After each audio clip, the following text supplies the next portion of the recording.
बहुत समय पहले एक हरा भरा और जादुई जंगल था। वहाँ हर प्रकार के पशु पक्षी खुशी से रहते थे। लेकिन इस जंगल की सबसे खास चीज थी एक सुनहरी चिड़िया। उसके पंख सूरज की रोशनी में चमकते थे और जब वह गाती तो उसकी मधुर ध्वनि से पूरी प्रकृति खिल उठती थी। यह चिड़िया केवल दुर्लभ अवसरों पर ही दिखाई देती थी और इसे देखना सौभाग्य की बात मानी जाती थी। इस जंगल के पास ही एक डरावनी गुफा में तामसुर नाम का एक शक्तिशाली जादूगर रहता था। तामसुर को अंधकारमय शक्तियों में विश्वास था और वह इस सुनहरी चिड़िया की जादुई शक्ति को पाना चाहता था। उसका मानना था कि यदि वह इस चिड़िया को पकड़ ले तो वह अमृतत्व और असीम शक्ति प्राप्त कर सकता है। एक दिन तामसुर ने अपनी जादुई शक्तियों का उपयोग करके जंगल में एक मायावी पिंजरा बनाया। यह पिंजरा इतना शक्तिशाली था कि यदि कोई भी पक्षी इसमें फंस जाता तो वह बाहर नहीं निकल सकता था। उसने इस पिंजरे को एक विशाल पेड़ के पास रख दिया जहां चिड़िया अक्सर आती थी। जैसे ही सुनहरी चिड़िया उस स्थान पर उतरी, तामसुर ने अपने जादू से उसे पिंजरे में कैद कर लिया। अब वह चिड़िया को अपनी गुफा में ले गया जहां उसने उसे एक बड़े पत्थर के खंभे पर रख दिया।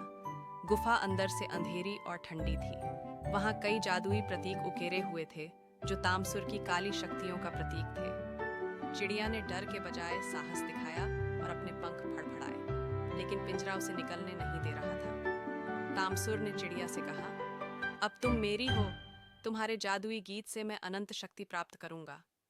लेकिन चिड़िया चुप रही। उसने अपने सुंदर स्वर्णिम नेत्रों से तामसुर को देखा और फिर धीरे धीरे एक मधुर गीत गाने लगी। चिड़िया का गीत गुफा में गूंजने लगा। धीरे धीरे उसकी आवाज इतनी दिव्य हो गई कि पूरी गुफा सुनहरी रोशनी से भर गई। तामसुर ने अपने कानों को बंद करने की कोशिश की, लेकिन वह इस मंत्र मुग्ध करने वाली ध्वनि से खुद को रोक नहीं पाया। यह गीत केवल संगीत नहीं था, बल्कि उसमें एक शक्ति थी, प्रेम, दया और शांति की शक्ति। जैसे जैसे गीत आगे बढ़ा, तामसुर के अंदर बदलाव आने लगा। उसकी आंखों से अंधकार हटने लगा और वह अपने किए पर पछताने लगा। उसकी जादुई छड़ी जो काले जादू से भरी थी, अब सुनहरी रोशनी में चमकने लगी। तामसुर घुटनों के बल गिर पड़ा। उसने चिड़िया से क्षमा मांगी और पिंजरे को खोल दिया। चिड़िया ने एक बार उसकी ओर देखा और फिर अपने पंख फैलाकर उड़ गई। जैसे ही वह गुफा से बाहर निकली, पूरा जंगल रोशनी से भर उठा। तामसुर ने पहली बार खुद को हल्का महसूस किया। अब वह समझ चुका था कि सच्ची शक्ति जादू में नहीं, बल्कि प्रेम और करुणा में होती है।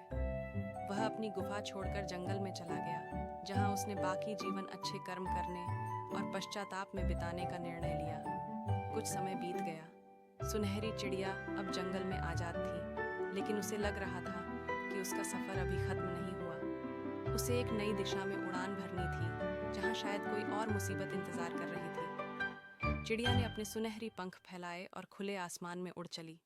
लेकिन जैसे जैसे वह आगे बढ़ी, उसे महसूस हुआ कि आसमान में कुछ बदलाव हो रहा है। दूर क्षितिज पर काले बादल घिरने लगे, हवा तेज चलने लगी और अचानक बिजली चमक उठी।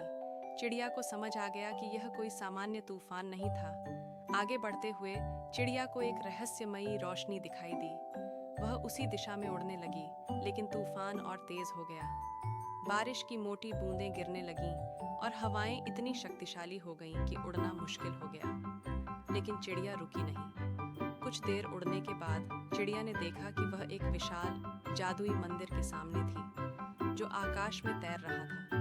यह मंदिर सुनहरी रोशनी बिखेर रहा था, लेकिन चारों ओर अंधकार मंडरा रहा था। चिड़िया मंदिर के द्वार के पास उतरी। उसे महसूस हुआ कि यह कोई साधारण स्थान नहीं था। यहाँ कोई गहरा रहस्य छिपा था। जैसे ही चिड़िया मंदिर के भीतर गई, उसे वहाँ प्राचीन शिलालेख दिखे, जिनमें लिखा था, सच्ची शक्ति केवल त्याग और प्रेम में है। जो इसे समझता है वही इस मंदिर की शक्ति को पहचान सकता है। तभी एक आवाज आई, ओह, तो तुम आ ही गईं। चिड़िया ने देखा कि सामने एक और जादूगर खड़ा था। यह तामसुर नहीं था, बल्कि उससे भी अधिक शक्तिशाली कोई था। चिड़िया समझ गई कि यह उसकी अंतिम परीक्षा थी। उसने अपनी शक्ति को पहचान लिया था, उसका गीत। उसने अपनी आंखें बंद की और धीरे धीरे गाना शुरू किया। जैसे ही उसकी मधुर ध्वनि गूंजी, पूरा मंदिर सुनहरी रोशनी में चमकने लगा। जादूगर ने अपने कानों पर हाथ रखा। लेकिन वह इस शुद्ध संगीत से बच नहीं सका। धीरे धीरे अंधकार समाप्त होने लगा। मंदिर का वातावरण हल्का हो गया और काले बादल छंटने लगे। जादूगर की शक्ति कमजोर हो गई और वह वहीं गिर पड़ा। चिड़िया ने अपनी आंखें खोलीं। चारों ओर शांति थी। मंदिर अब और भी सुंदर और दिव्य दिख रहा था। चिड़िया ने एक अंतिम नजर डाली और फिर आकाश की ओर उड़ चली। अब वह जानती थी कि उसका अस्तित्व केवल एक चिड़िया का नहीं, बल्कि एक दूत का था, प्रेम और प्रकाश का दूत। वह उड़ती गई आगे, एक नई मंजिल की ओर। दोस्तों, ये कहानी आपको कैसी लगी? आप हमें कमेंट बॉक्स में कमेंट करके बता सकते हैं। धन्यवाद।